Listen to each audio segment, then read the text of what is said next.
ba komai bane, shine na daɗe ina ganin ki kuma sannan saboda kin shiga raina haka ne kuma kawai na ji ya kamata in zo in same ki in ga miki ba komai bane, shine ina son ki.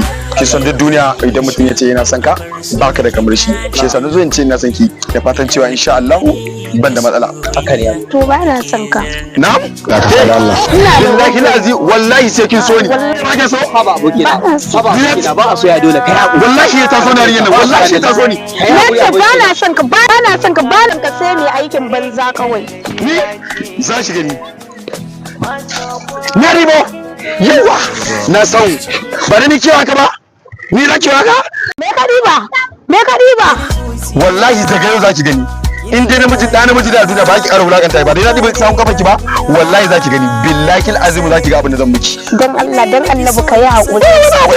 Ai tun ga mai rukuna masu na mutane billahi azim za ki ga abin da zan miki ba dai aboki na ba dai na sawa wallahi ba hakuri shikenan. Wallahi azim ni ma gani. Allah dan Allah ka yi hakuri wallahi ina son ka. Allah dan Allah ka yi hakuri. Billahi azim da za ki sani wallahi da yau za ki sani. Abokina ta bayyana ta wallahi za ki sani.